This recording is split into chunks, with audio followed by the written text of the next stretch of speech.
안녕하세요. 제가 이번에 가지고 온 종목은 두산 에너빌리티를 가지고 왔습니다. 일단 에너빌리티 흐름 좋죠? 오늘 좀 쉬어가나 싶은데 제 눈엔 좋아 보이거든요.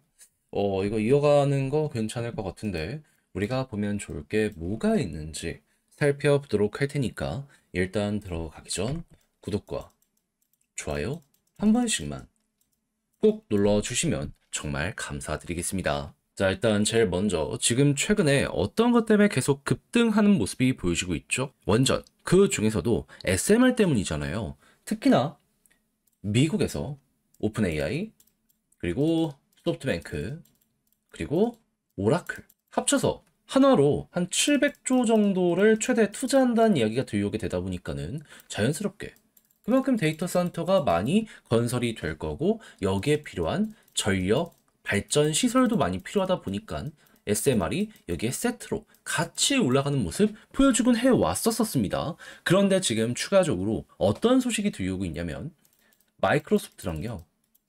그리고 엔비디아 같은 경우에도 여기에 협력사로 참여하게 될 예정이다. 예고가 나왔습니다. 그렇다면 700조 그 이상이 될 수 있겠네. 규모가 지금 이 순간에도 계속해서 커진다라고 생각을 할 수가 있을 것이고 이게 기본 표준이 되고 여기에 참여를 하려는 기업들이 많아지게 되면 될수록 쌓이는 돈이 커지면 커질수록 이 관련 기업의 규모는 앞으로 더욱더 커질 가능성이 높다. 이렇게 생각을 하게 될 수가 있겠죠. 그러면 그만큼 쌓이는 데이터는 많아질 거고 데이터 센터의 이 가동량은 증가를 할 겁니다. 근데 여기서 우리가 주의 깊게 봐야 되는 건 뭐다?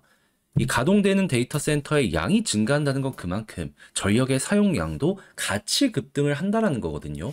그러면 어떤 걸로는 이걸 채워줘야 될 거 아니에요. 지금 시설로 이게 가능하다? 불가능하다. 풍력이나 태양광으로 한다라고 하더라도 이 데이터 센터는 24시간 내내 돌아가기 때문에 실시간으로 꾸준하고 안정적으로 공급해 줄 수 있는 이러한 발전 시설이 더욱더 부각이 될 수밖에 없습니다. 그러다 보니 최근 가스터빈 쪽으로도 말이 많이 나왔던 거고 그리고 원전 쪽으로도 이 말이 많이 나왔던 거죠. 왜냐하면 이거는 원할 때 필요한 만큼 생산을 하게 될 수가 있으니까. 그리고 이제 건설도 본격적으로 시작이 되다 보니까 SMR, 테라파워에 지금 허가 나왔다라는 막 이런 얘기들 들려오고 있고 막 뉴스케일 파워 같은 쪽 같은 경우에도 속도 낸다라는 얘기가 미국에서 많이 보여지고 있잖아요. 근데 중요한 건 미국은 설계는 잘하지만 제조는 또 못합니다. 그럼 이건 어디에 맡겼잖아요.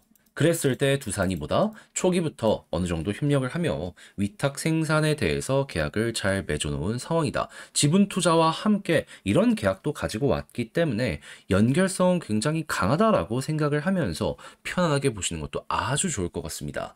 자, 그리고 이렇게 해서 레퍼런스가 훌륭하게 쌓여가게 된다면 그러면 원전 위험하잖아요.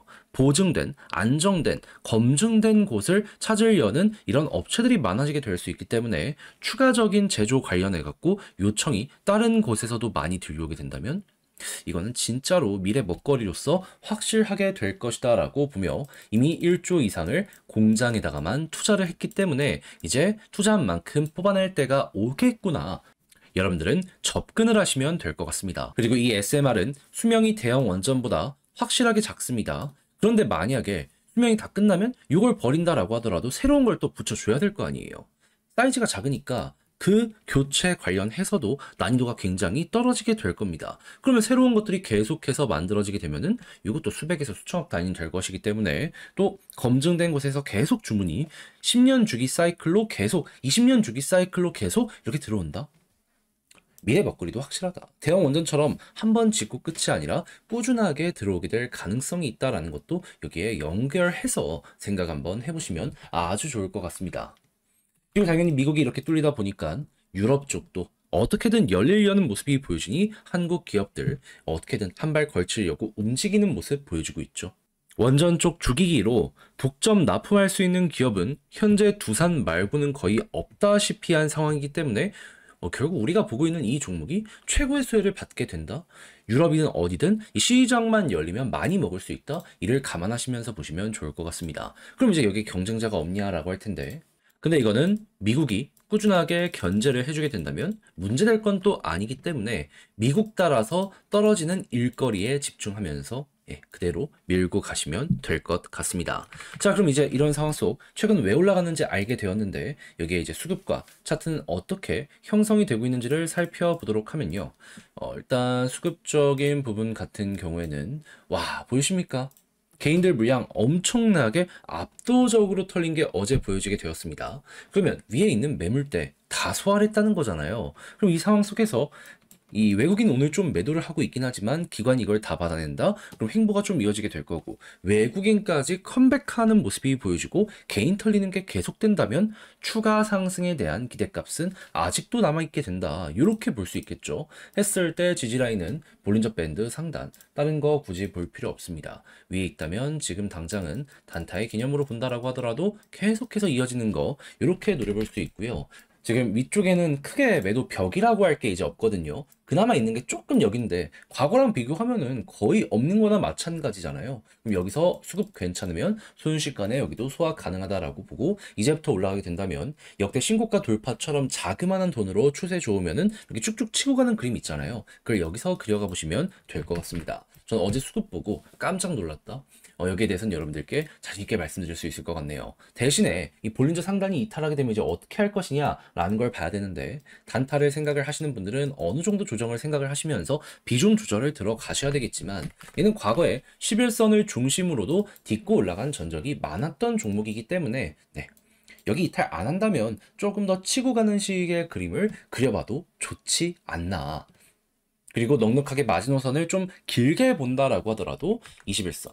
여기를 딛고 또 올라가는 경우가 많아가지고 요거는 위쪽에서 이런 자리 잡기가 어디서 형성이 되는지 보고 그 다음에 마무리를 하셔도 될 것 같습니다. 하지만 나는 그 부분 자체가 만들어지는 게 싫다라고 하신다면 볼린저 상단을 이탈했을 때 어느 정도 비중 조절 이걸 꼭 최우선으로 생각을 해두시면 될 것 같네요.